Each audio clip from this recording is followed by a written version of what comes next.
پاکستان تحریک انصاف کے مرکزی رہنما نعیم الحق کے ایصال ثواب کے لیے پی ٹی آئی ویسٹ مڈ لینڈز نے برمنگھم میں ایک تعزیتی ریفرنس منعقد کیا، جس میں مرحوم کے درجات کی بلندی کے لیے دعائے مغفرت کی گئی۔ برمنگھم سے رپورٹ کریں گے عابد قاسمی۔ پاکستان تحریک انصاف کے مرکزی رہنما نعیم الحق کی وفات پر P T I waste mid land کے زیر اہتمام تعزیتی ریفرنس منعقد کی گئی، جس کا مقصد مرحوم کو خراج تحسین پیش کرنا تھا۔ PTI T I waste mid land کے صدر عبداللہ مشتاق کی صدارت میں ہونے والی تقریب کی نظامت P T I waste mid land کی سینئر نائب صدر آسیہ خان نے کی۔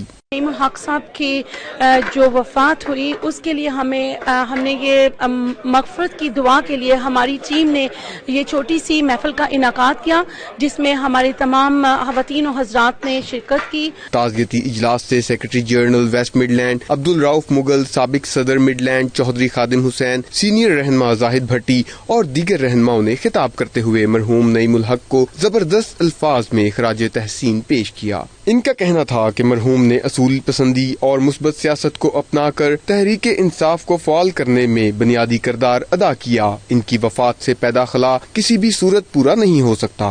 نعیم الحق صاحب جو دنیا سے رخصت ہو گئے، آج ان کے اظہار تعزیت کے لیے برمنگھم میں ہم نے ایک دعائیہ پروگرام رکھا، جس میں دعا کی گئی ہے کہ اللہ تعالیٰ ان کو جنت فردوس میں اعلیٰ مقام عطا فرمائے۔ نعیم الحق صاحب جو کہ پی ٹی آئی کے عمران خان صاحب کے سب سے پرانے ساتھی تھے، قریبی ساتھی تھے، ہمیشہ ان کے ساتھ رہے، کندھے کے ساتھ کندھا ملا کے چلے۔ ان کی تعزیت کے لیے ہم ادھر سب جمع ہوئے ہیں اور اوپر والے سے دعا کرتے ہیں کہ ان کو مغفرت دے اور آخرت میں اعلیٰ مقام عطا کرے۔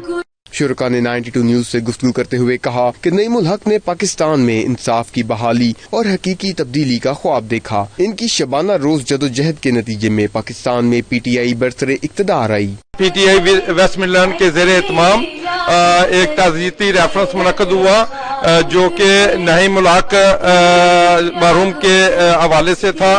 اس میں تمام پی ٹی آئی کے جتنے بھی لوگ تھے، انہوں نے نعیم الحق کو خراج تحسین پیش کیا کہ نعیم الحق کی جو خدمات تھیں پارٹی کے لیے وہ کسی سے کوئی ڈکی چھپی نہیں ہے۔ آخر میں مرحوم کے درجات کی بلندی اور ایصال ثواب کے لیے دعا بھی کی گئی۔ عابد قاسمی، 92 نیوز، برمنگھم۔